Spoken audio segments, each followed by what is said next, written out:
Hello, हाँ जी, नमस्कार। स्वागत है आप सभी का text book CSIR net platform पर। मैं कौशल सारस्वत, फैकल्टी ऑफ फिजिक्स, आपका बहुत-बहुत स्वागत करता हूँ। जो भी स्टूडेंट्स आप लाइव हैं यहाँ पर, एक बार कमेंट सेक्शन में आप सभी लोग कमेंट्स करेंगे और मुझे बताएँगे क्या मेरी वॉइस और वीडियो दोनों एकदम क्लियर है। मेरे प्यारे दोस्तों, आज की जो ये हमारी क्लास है, इसमें हम लोग डिस्कस करने वाले हैं मैट्रिक्स क्लास नंबर 2। ओके, तो लास्ट क्लास में हमने मैट्रिक्स के बारे में ही डिस्कस किया था, ठीक है ना? ठीक है, लेकिन आज की जो ये क्लास है, ये है मैट्रिक्स क्लास नंबर 2, राइट? तो आप लोगों को कोई भी डाउट है, कोई भी क्वेश्चन पूछना है, तो आप लोग टेलीग्राम ज्वाइन कर सकते हैं हमारे साथ में, ठीक है?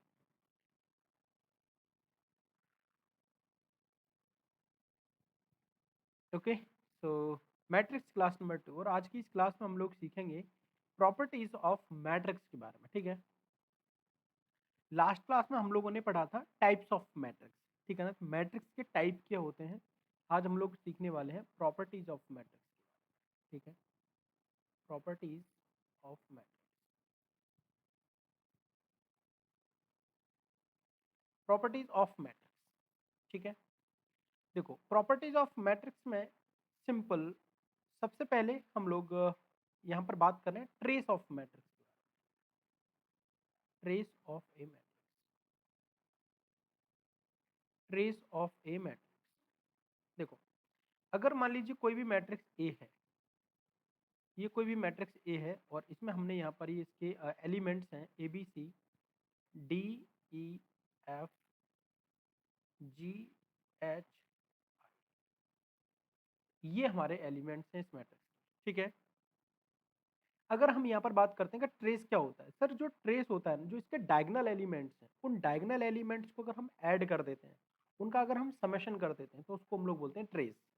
तो यहाँ पर हम लिख भी सकते हैं द समेशन ऑफ, यहाँ पर हम लिख भी सकते हैं the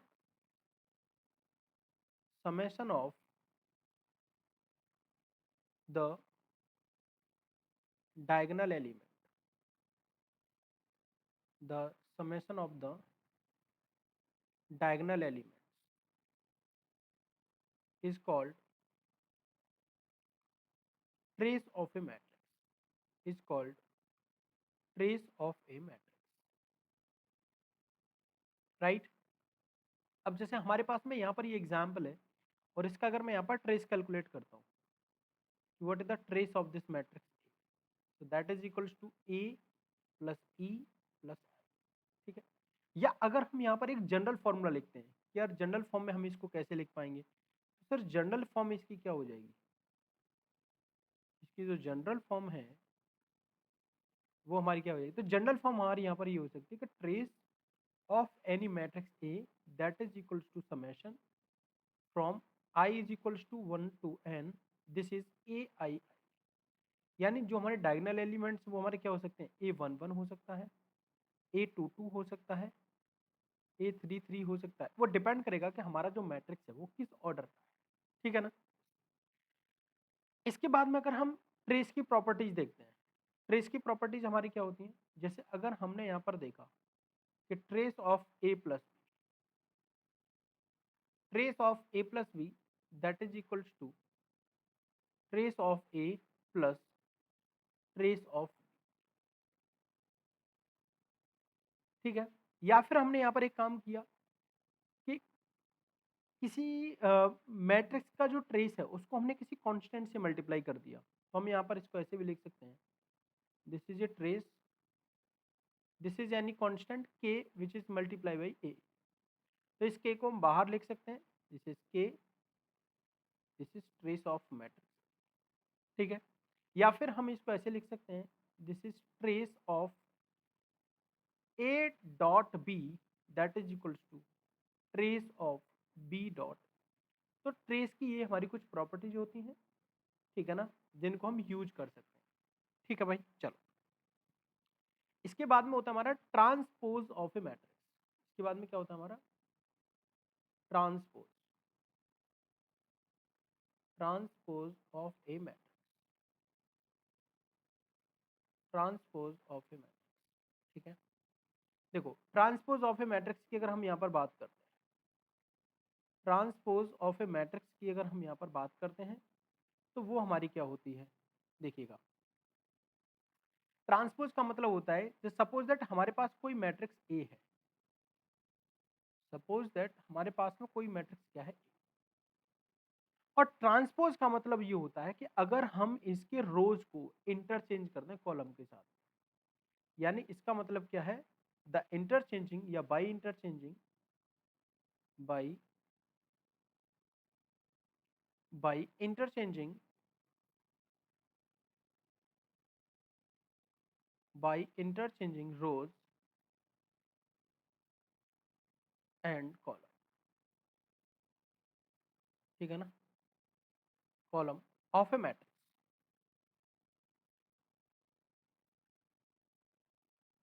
column of A matrix, ठीक है।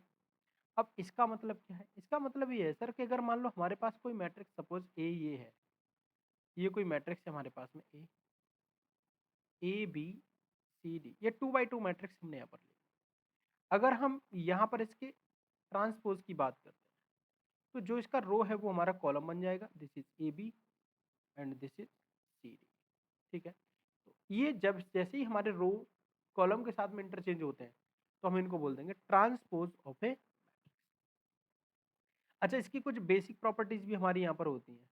जैसे इसकी बेसिक प्रॉपर्टीज क्या है, जैसे अगर हमने इस मैट्रिक्स का ट्रांसपोज किया और ट्रांसपोज का भी अगर हम ट्रांसपोज कर देंगे तो अगेन हमारी मैट्रिक्स बन जाएगी। जैसे अगर मैं इसका भी एक बार ट्रांसपोज यहाँ पर कर देता हूँ, ट्रांसपोज का भी अगर हम इसका यहाँ पर ट्रांसपोज करेंगे, तो ये हमारा क्या बन जाएगा, फिर से A C and this is B D, ये हमारा क्या बन गया, अगेन मैट्रिक्स ए। तो transpose of A matrix that is also equal to that matrix. दूसरी बात, अगर हमने यहाँ पर ए और बी हमारी दो मैट्रिक्स हैं, जिनका हमने मल्टीप्लाई करके अगर ट्रांसपोज कैलकुलेट किया, तो that is equals to transpose of B into transpose of. so these are the basic properties of transpose of a matrix। इसके बाद आता है transpose conjugate of A matrix. इसके बाद में आता है transpose conjugate, transpose conjugate of A matrix, ठीक है ना। Transpose conjugate of A matrix, अब इसको जरा ध्यान से समझें। जैसे हमारे पास में कोई मैट्रिक्स है ए, हमारे पास कोई मैट्रिक्स ए, और ये मैट्रिक्स हमारे पास में क्या है, ए बी सी डी, मतलब हमने 2x2 मैट्रिक्स बेसिकली यहाँ पर। तो ट्रांसपोज कॉन्जुगेट, तो सबसे पहले आप इसका कॉन्जुगेट लीजिए, सबसे पहले आप इसका कॉन्जुगेट यहाँ पर कैलकुलेट करो, कॉन्जुगेट ऑफ। जब आप इसका कॉन्जुगेट कैलकुलेट करोगे, दिस इज स्टार, स्टार जैसे ही हमारा हो जाएगा, तो हम इन सब के ऊपर स्टार लगा देंगे, A star, this is B star, C star and this is D. और इसका भी हमें क्या लेना है, ट्रांसपोज। तो transpose of A star, transpose of conjugate of this matrix यानी ए स्टार, इसको हम लोग बोलते हैं A diagram. so this a diagram that is equals to what, this is a star, this is b star, this is c star and this is d star। इसको हम लोग बोलते हैं transpose of A conjugate of A matrix, ठीक है ना, transpose of A conjugate of A matrix. अब इसकी हमारे पास कुछ प्रॉपर्टी रहती है, ठीक है, इसकी हमारे पास में क्या रहती है, कुछ प्रॉपर्टीज हमारी यहाँ पर रहती हैं। चलो इससे पहले हम एक क्वेश्चन यहाँ पर करते हैं, ठीक है। इसका एक क्वेश्चन है आपके लिए यहाँ पर। सर क्वेश्चन आपका ये है कि कोई मैट्रिक्स है सपोज ए, और ये मैट्रिक्स आपको यहाँ पर दी गई है, दिस इज 0 1 -1 0, और आपसे बोला गया है कि मैट्रिक्स ए की पावर 1023 की जो वैल्यू है वो हमारी क्या हो, ठीक है ना, ये यहाँ पर आपको कैलकुलेट करनी है। चलिए बताएं, तो इस क्वेश्चन को हम कैसे सॉल्व करेंगे। देखो सबसे पहली बात यह है कि हमको यहाँ पर ये ए मैट्रिक्स दिया है, तो आप इस में ए मैट्रिक्स को दूसरी इसी से मल्टीप्लाई कर दो, यानी this is a square. A square आप करेंगे तो आपका क्या आएगा, this is 0 1, this is -1 0, this is again 0 1, this is -1 0। आप इसको सॉल्व करो, देखो 0 का 0 में करेंगे 0, माइनस के 1 आ गया, 0 0 आ गया, 0 और 0 प्लस 0 0 आ गया, माइनस के 1 आ गया और 0। ठीक है, देखो इसमें से मैं माइनस कॉमन ले लूंगा, तो माइनस कॉमन लेने के बाद में ये मेरा क्या आ गया 1 0 0 1, तो ये हमारी क्या बन गई आइडेंटिटी मैट्रिक्स। ठीक है, तो दिस इज माइनस ऑफ, तो ए स्क्वायर की वैल्यू हमारी कितनी है माइनस आई, दोनों तरफ आप स्क्वायर कर दो, ए की पावर 4 की वैल्यू कितनी होगी हमारी सिंपल आई होगी, इसकी वैल्यू हमारी क्या हो जाएगी सिंपल आई हमारी इसकी वैल्यू हो जाएगी। ठीक है ना, यानी ये माइनस का साइन हमारा हट जाएगा, और आई की वैल्यू आप कितनी भी करो पावर, आई स्क्वायर की वैल्यू भी आपकी आई के बराबर ही होती है, तो ए की पावर 4 भी हमारा क्या हो गया यहाँ पर आई हो गया। ठीक है, दूसरी बात यहाँ पर क्या हमारा 1023 है, इस 1023 को आप 4 से डिवाइड करो, 4 से डिवाइड करोगे तो कितना आएगा 4 दूनी 8, 2 बचेंगे, 4 पंजे 20, 2 बचेंगे, 23 हो गए, 4 पंजे 20, 3 बचेंगे। इसका मतलब ये है कि इस ए की पावर 1023 को मैं यहाँ पर लिख सकता हूँ ए की पावर 4 की पावर 255 इंटू ए की पावर यहाँ पर कितना बचता है 3, ए की पावर। ठीक है, अब देखो इसकी वैल्यू हमारी कितनी है आई, और आई की पावर 25 आई, हमारा आंसर आ गया यहाँ पर ए की पावर 3, ये हमारा यहाँ पर। ठीक है ना, इसी तरीके से हम इन क्वेश्चंस को कर सकते हैं, राइट। तो इस तरह के क्वेश्चन जो है बहुत बार पूछे आपसे, आपसे जो है पूछे जाते हैं, और आप ऐसे क्वेश्चंस को बहुत आसानी के साथ में सॉल्व भी कर सकते हो, कोई भी प्रॉब्लम आपके सामने नहीं है। नेक्स्ट है आपका सिमेट्रिक मैट्रिक्स, नेक्स्ट है आपका सिमेट्रिक मैट्रिक्स। देखो अगर कोई मैट्रिक्स सिमेट्रिक है तो सिमेट्रिक का मतलब क्या है सर, सिमेट्री हमारी कब बनेगी, सिमेट्री जब हमारी बनती है जब डायगोनल एलिमेंट्स, डायगोनल जो हमारा एलिमेंट्स होते हैं इसके अपर और लोअर, यानी कि एक तरीके से वो मिरर का काम करे, जो भी एलिमेंट्स हमारे ऊपर हैं वही एलिमेंट्स हमारे नीचे वाली साइड में होनी चाहिए। या हम एक बात बोल सकते हैं कि किसी भी मैट्रिक्स का अगर हम ट्रांसपोज करें तो आफ्टर ट्रांसपोज वो जो मैट्रिक्स है उसमें कोई भी चेंज ना आए। ठीक है ना, तो हम यहाँ पर लिख सकते हैं बाई इंटरचेंजिंग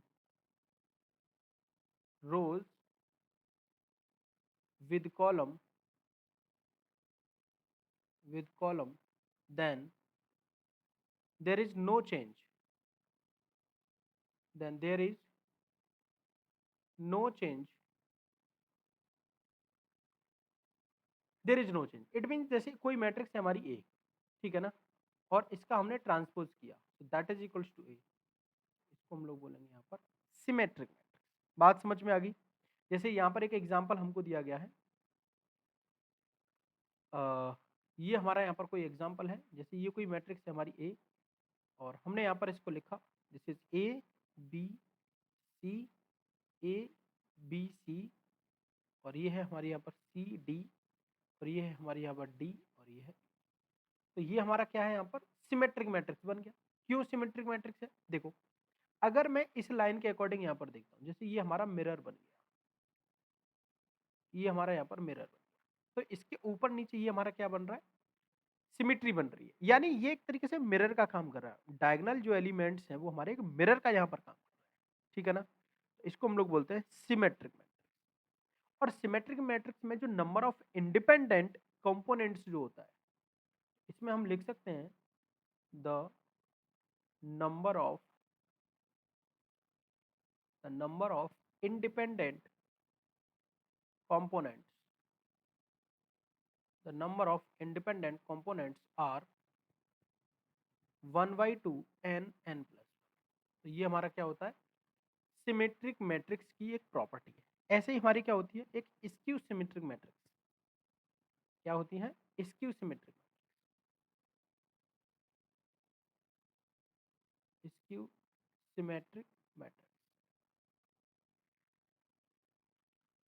देखो स्क्यू सिमेट्रिक मैट्रिक्स क्या होती है सर, स्क्यू सिमेट्रिक मैट्रिक्स हमारी होती है कि हमारे पास में कोई मैट्रिक्स है और अगर हम उसका ट्रांसपोज करें तो वो नेगेटिव ऑफ इनिशियल मैट्रिक्स आए।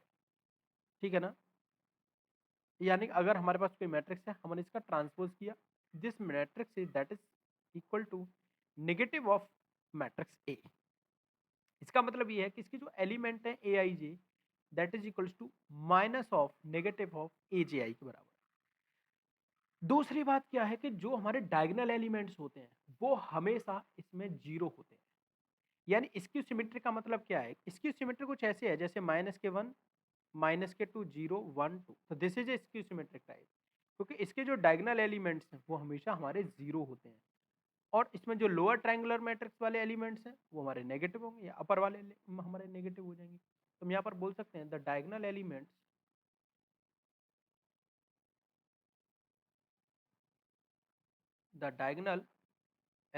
Are zero. The diagonal elements are zero. ठीक है। दूसरी बात क्या है, यहाँ पर अगर हम देखें the number of independent component, the number of independent component that is equals to 1 by 2 n minus। ठीक है। तीसरी बात क्या है कि अगर हम यहाँ पर एक स्क्वायर मैट्रिक्स का फॉर्मेशन कर रहे हैं, ठीक है ना, ये एक नोट पॉइंट है। अगर हम कोई भी एक स्क्वायर मैट्रिक्स यहाँ पर बनाना चाहते हैं तो वो जो स्क्वायर मैट्रिक्स होती है this is the summation of symmetric and skew symmetric matrix. यानी हम यहाँ पर लिख सकते हैं the every square matrix, the every square matrix is equal to the symmetric and anti-symmetric या skew symmetric मैट्रिक्स। ठीक है ना। अब सुनो, हम इसको कैसे लिखेंगे? सर हम इसको ऐसे लिखेंगे जैसे हमें कोई मैट्रिक्स लिखनी ए, तो this A that is equals to A plus A transpose plus half of A minus A. So this is a square matrix formation. This is a square matrix formation. This is a square matrix. This is a square matrix. This is a symmetrical matrix. This is a anti-symmetric. This is a anti-symmetric. ठीक है ना। तो इस तरीके से हम यहाँ पर नंबर ऑफ इंडिपेंडेंट और डिपेंडेंट मैट्रिक्स कैलकुलेट कर लेते। इसके बाद में आती है आपकी हर्मिशियन मैट्रिक्स। इसके बाद में क्या आती है आपकी हर्मिशियन मैट्रिक्स। Hermitian matrix. अब हर्मिशियन मैट्रिक्स क्या होती है? देखो, हर्मिशियन मैट्रिक्स हमारी होती है कि अगर हमारे पास कोई मैट्रिक्स है ए, हमने पहले इसका कॉन्जुगेट निकाला और कॉन्जुगेट निकालने के बाद में फिर हमने इसका ट्रांसपोज लिया, यानी कि हमने इसका ए डायगर कैलकुलेट कर लिया। अगर इसका ए डायगर दैट इज इक्वल्स टू ए हो गया तो this is the condition of the skew symmetric matrix. यानी आपके पास कोई मैट्रिक्स है, आप सबसे पहले उसका कॉन्जुगेट कैलकुलेट करो, देन उसका ट्रांसपोज लीजिए। अगर वो जो निकल के आएगा, अगर वो आपका इनिशियल मैट्रिक्स ए के बराबर अगर आ जाता है तो that is condition of Hermitian matrix. ठीक है ना। तो हम इसको हर्मिशियन मैट्रिक्स बोलेंगे। और इसके जो प्रिंसिपल डायगोनल एलिमेंट्स होते हैं वो हमेशा रियल होते हैं। Principal the principal diagonal elements are always real. Are always real. ऐसे ही सेम कंडीशन होती है हमारी skew Hermitian matrix. Skew Hermitian matrix. Skew Hermitian matrix. Skew Hermitian matrix हमारी क्या होती है, इसको भी जरा हमें ध्यान से समझना है। देखो, फिर से हमारे पास कोई मैट्रिक्स है ए, इस मैट्रिक्स ए का हमने ट्रांसपोज लिया, सॉरी इसका कॉन्जुगेट लिया, कॉन्जुगेट का हमने इसका ट्रांसपोज लिया, और दिस मैट्रिक्स यानी ये हमारी क्या बन गई ए डायगर। तो this A dagger if is equal to minus of initial matrix A या ओरिजिनल मैट्रिक्स ए, तो this is the condition of skew Hermitian matrix. लेकिन स्क्यू हर्मिशियन मैट्रिक्स के जो डायगोनल एलिमेंट्स हैं वो हमारे जीरो भी हो सकते हैं और हमारे प्योरली इमेजिनरी भी हो सकते हैं। तो यहाँ पर ये बात बहुत इंपॉर्टेंट हो जाती है और ये सारे क्वेश्चंस आपके एग्जाम में आए हुए क्वेश्चंस भी हैं। The principal diagonal elements the principal diagonal elements are always be zero or purely purely imaginary।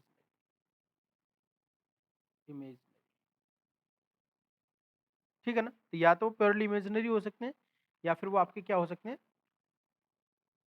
ठीक है, यानी कि प्योरली इमेजिनरी हो सकते हैं या फिर वो आपके जीरो हो सकते हैं। इसके बाद में होती है आपकी, इसके बाद में आता है आपका सिंगुलर मैट्रिक्स। तो इसके बारे में तो हम लास्ट क्लास में भी डिस्कस कर चुके थे, सिंगुलर मैट्रिक्स और नॉन सिंगुलर मैट्रिक्स। देखो, अगर सिंगुलर मैट्रिक्स की बात हो तो सिंगुलर मैट्रिक्स का मतलब है कि हमारे पास कोई भी मैट्रिक्स है, we have any matrix A, we have any matrix A, ठीक है ना, और इस मैट्रिक्स का हमने डिटरमिनेंट कैलकुलेट किया, तो determinant of A that is equal to zero. अगर इस मैट्रिक्स का डिटरमिनेंट जीरो आ गया तो this is your singular matrix. और अगर ये नॉन इक्वल टू जीरो आ गया तो वो हमारी हो जाएगी नॉन सिंगुलर मैट्रिक्स। तो वो हमारी क्या हो जाएगी, non singular matrix. Non singular matrix हमारी क्या हो जाएगी, अगर हमारे पास में कोई भी एक मैट्रिक्स है, इस मैट्रिक्स का हमने डिटरमिनेंट कैलकुलेट किया and this is not equal to zero, तो this is the condition of non singular matrix. क्योंकि जब हम इनवर्स कैलकुलेट करते हैं किसी भी मैट्रिक्स का तो वहां पर ये कंडीशन यूज होती है। जैसे हमने यहाँ पर आपसे बोला inverse of A matrix, inverse of A matrix, ठीक है, आप किसी मैट्रिक्स का इनवर्स कैलकुलेट कर रहे हो तो इनवर्स का फॉर्मूला आपका क्या होता है, सिंपल फॉर्मूला है 12th क्लास का। तो देखो, inverse of A matrix that is equals to adjoint of matrix A divided by determinant of matrix, और यहाँ पर कंडीशन होती है this mod of A never equal to zero, यानी कि always calculated, always calculated of non singular matrix, ठीक है ना, नॉन सिंगुलर मैट्रिक्स, ठीक है ना। तो हमेशा जब हम इसको कैलकुलेट करेंगे तो वो नॉन सिंगुलर मैट्रिक्स का ही कैलकुलेट होगा, ठीक है ना। इसके बाद में आता है आपका एडजॉइंट ऑफ मैट्रिक्स ए, इसके बाद में आता है आपका adjoint of matrix, adjoint of matrix. देखो, एडजॉइंट हम कैसे कैलकुलेट करते हैं, हम इसके लिए कोफैक्टर के जरिए इसको कैलकुलेट करते हैं, ठीक है ना, यानी transpose of cofactor matrix, the transpose of cofactor matrix, ठीक है ना, ट्रांसपोज ऑफ कोफैक्टर। जैसे हमारे पास कोई मैट्रिक्स है ए, ये मैट्रिक्स ए हमारे पास में क्या है, this is A11, this is A12, this is A13, A21, this is A22, this is A23, this is A31, A32, this is A33। अब ये हमारे पास में क्या कोई मैट्रिक्स ए है, हमने इसका एडजॉइंट ए कैलकुलेट किया, एडजॉइंट ए क्या हो जाएगा, हम सबसे पहले कोफैक्टर मैट्रिक्स कैलकुलेट करेंगे जैसे C11, फिर हम इसका ट्रांसपोज भी ले रहे हैं तो this is C12, this is C13, C21, C22, this is C23, C31, C32, this is C33। तो ये हमारा क्या हो गया, कोफैक्टर। तो ये जो कोफैक्टर मैट्रिक्स है that is equal to the adjoint of matrix. अच्छा, इसकी एक प्रॉपर्टी बहुत इंपॉर्टेंट है, इसकी एक प्रॉपर्टी बहुत इंपॉर्टेंट है। जैसे मान लीजिए हमारे पास एडजॉइंट ऑफ ए, ठीक है ना, adjoint of A, this is A always equal to A which is multiply by adjoint of A, और अगर हम इसको मल्टीप्लाई करते हैं तो this is the identity matrix and this is the determinant of A. पहली बात। दूसरी प्रॉपर्टी इसकी क्या होती है, सर दूसरी प्रॉपर्टी हमारी है कि मान लो कोई एक मैट्रिक्स है, कोई एक मैट्रिक्स है, इस मैट्रिक्स का जो ऑर्डर है वो हमारा n है और इस मैट्रिक्स का जो डिटर्मिनेंट है सपोज वो m है और अगर हम इस मैट्रिक्स का एडजॉइंट ऑफ a कैलकुलेट करना चाहते हैं तो जो इसका डिटर्मिनेंट निकल के आया था की पावर n-1 यानी ऑर्डर में से आपको एक कम करना है। ये आपका बहुत इंपॉर्टेंट यहाँ पर हो जाता है। ठीक है, तो ये थी हमारी आज की क्लास। इसमें हमने सारी चीजें यहाँ पर पढ़ी कि what is the properties of matrix. कल की क्लास में इनसे रिलेटेड आपके प्रीवियस ईयर क्वेश्चंस कराऊंगा जो आपके सीएसआईआर नेट में पूछे गए हैं और आपके जेस्ट गेट में पूछे गए हैं। और दूसरी बात, अगर मैंने कल क्वेश्चंस नहीं कराए तो कल मैं बेसिकली आपको आइगन वैल्यूज और आइगन वेक्टर के बारे में बताऊंगा, देन फिर हम एक दो क्लास इसकी क्वेश्चंस की करेंगे। तो कल की क्लास हो रहा है हमारी थ्योरी की, फिर हम इसकी थ्योरी खत्म करेंगे, देन हम इसके बाद में इनके क्वेश्चंस सॉल्व करेंगे। आई थिंक आपको ये बहुत अच्छे से समझ में आया होगा और मुझे पूरा विश्वास है कि आप ऐसे क्वेश्चंस को बहुत अच्छे से कर पाएंगे और आपको सब कुछ समझ में आ रहा होगा। ठीक है, चलिए तो अभी आज के लिए इतना ही। Thank you so much, take care, bye bye, खुश रहें, मस्त रहें और आप मेरी क्लास को शेयर करें और चैनल को सब्सक्राइब जरूर करें। Thank you so much, take care.